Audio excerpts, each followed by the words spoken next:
Thank you so much for tuning in to the Millennial Mogul Mindset podcast. Today we're here with Blaire Hayes, a speech-language pathologist, author, business owner with many business ventures, as well as a business coach. Thank you so much for being here, Blaire. Thank you for having me. So how are you doing? I'm well. Awesome. Well, I'm so happy that you've allowed us to interview you on a podcast today. And I would really like you to share what exactly is a speech-language pathologist and what do you do? Okay, well, very simply put, the study of speech-language pathology is just the study of communication, sciences, and disorders. And it's just a profession where we help to habilitate, rehabilitate, and facilitate communication and swallowing disorders. Nice. And what inspired you to join this type of career? Well, actually, it's kind of bifold. Growing up, my mother would always correct my speech. No, I didn't have any speech disorders. However, my mother was a proficient, speaker of proper English, and she wanted us to do the same. And so it was quite natural for me to find a career where I was correcting other people's speech. And then I would say the same would go for my sister, because she's also a speech-language pathologist, and that's how I actually found out more about the profession. Awesome. And so how long have you been in this profession? Altogether, it's been since 2011, so about 8 years as a certified speech therapist. So what does it entail when you're becoming a certified speech therapist? Well, of course, there's the school. It's a vetting process, a very thorough vetting process that the state, that you have to go through with the state, and also on a national level through our governing association. Mm-hmm. And is there a certain amount of schooling that you've also participated in? Absolutely. So for to be a certified speech-language pathologist, you would have to complete a minimum of a master's degree. And then there is a national exam, a praxis that you would have to take and pass successfully. And those are the requirements. Well, thank you. Mm-hmm. And so tell us a little bit about your book, your ebook specifically, Open Sesame. What is the intention behind your book? Well, my intention is to spark that entrepreneur and speech therapists who are also, staying abreast with the times and understanding that, not staying so traditional with the course, but willing to go out and be on their own and give it a try for entrepreneurship, and uniquely provide services the way they would see fit. Okay. And this book is supposed to be also a guide for helping others open their private practice, correct? Precisely. Mm-hmm. And so what was your experience in opening your private practice? What were the challenges that you faced that you really wanted to help others overcome? Well, okay, that's a loaded question. Okay, so I'll start here. The challenges with opening up the business was the information wasn't as liberal. There was not a lot of information readily available at my fingertips when I was starting. So that's one of the reasons why and even now when I continue to do the research, it's not one consolidated place where you could find a bulk of information, or at least the preliminary steps on how to start a business providing speech pathology services. And to answer the other part of the question, the challenge for me as a person was, I guess, not really having the guidance or the mentorship, or again even the information that it's not available on the web. So it was a lot of footwork and a lot of errors that were made to create the success. Understood. Mm-hmm. And when it comes to having your own private practice, how long did you actually own and operate a private practice in this space? Okay. Publicly and officially, it's been since 2012. That's been about 7 years ago.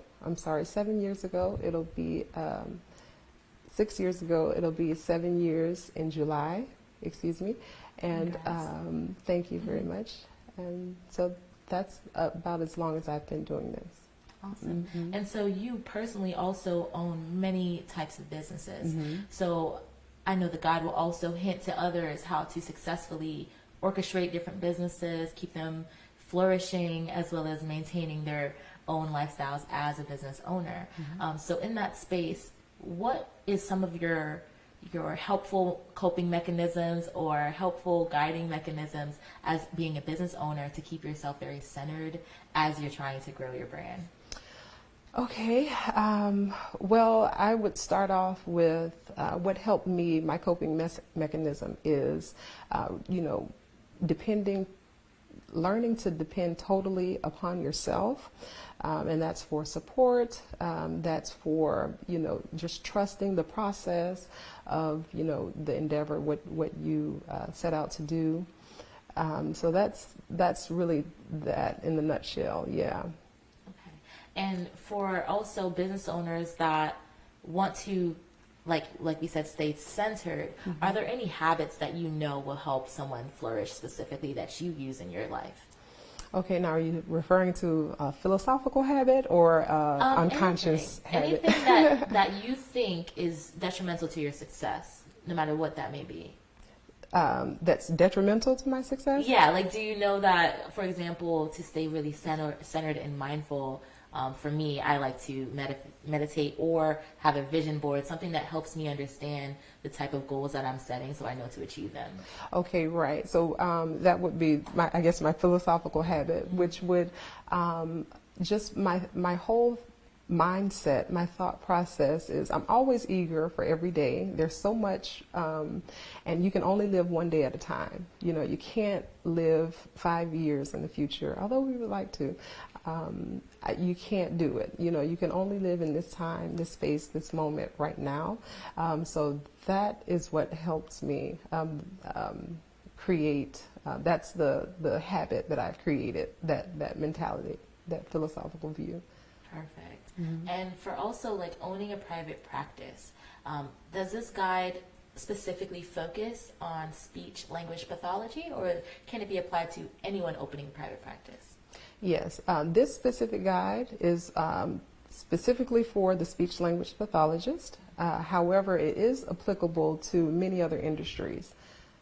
Perfect. Mm-hmm. And I know we spoke before on you offering more value since you are coaching through courses. Mm-hmm. So tell us a little bit about the topics and materials that will be offered in your future courses. Okay, the courses are jam-packed with things as simple as effective planning day-to-day, establishing personal and business credit, and as well as creating wholesome and long-lasting relationships with other business owners. Nice. And this mm-hmm. can be used for a variety of industries, correct? That is correct. The courses can. The guide, again, is specifically for speech language pathologists, but the courses and private consultation is applicable to just about any industry, service, or product. Perfect. Mm-hmm. And so another question, now this is more towards your personal values, right? Okay. So I usually like to ask people on this show, what type of philanthropy are they looking to endure later once they've reached their personal goals? Do you have any projects that you've secretly been waiting to work on? Absolutely. As I climb every day and reach and stretch, one of the main things, they're all kind of simultaneous. Of course, schooling, education is one. I'd like to open a school. As far as philanthropic ventures, I really would like to, just pour money, streamline, resources to countries like Haiti and Honduras, those two being personal for me, and other countries in Africa as well. Okay, mm-hmm. I like that. And so you also owning multiple businesses. Mm-hmm. Can you share with us what other services you provide?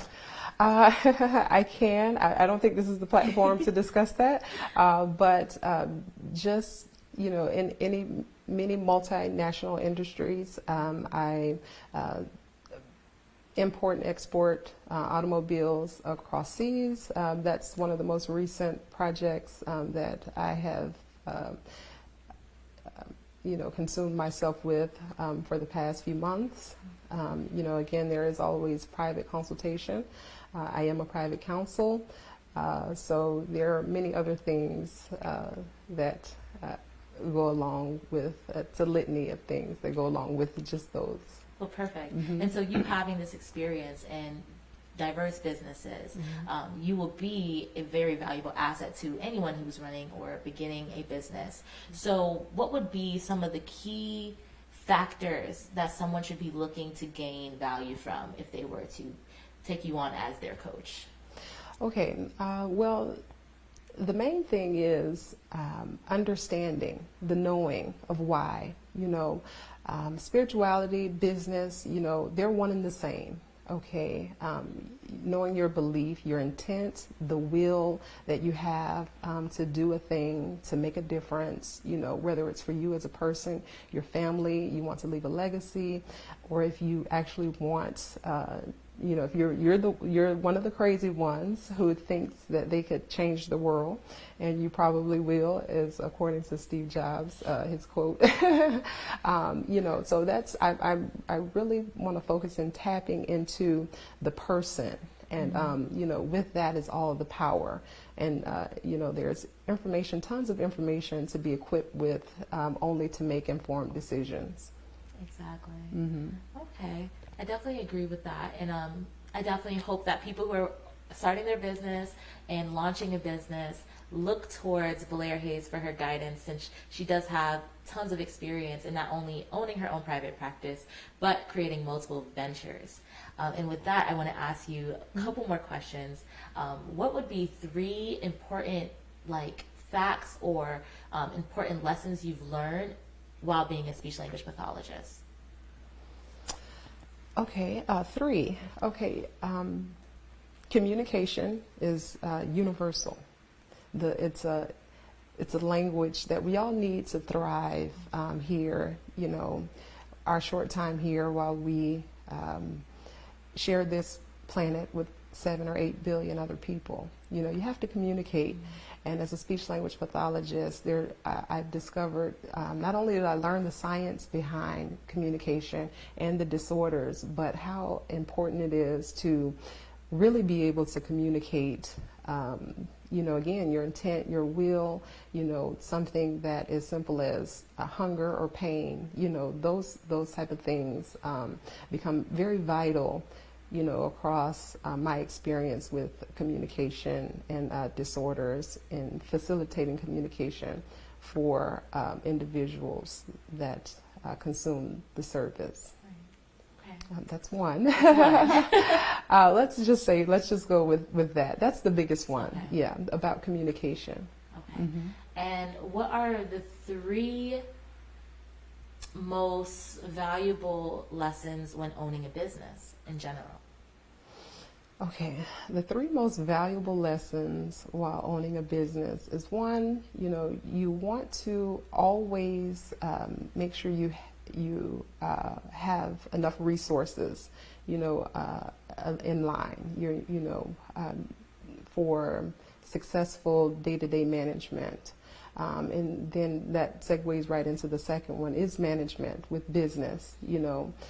I find it particularly interesting, and for a business owner to stick to their word. If they say they're going to do something, do it, and that trickles down to your employees, your contractors, staff, and other business owners will respect, your word, and respect you for keeping your word.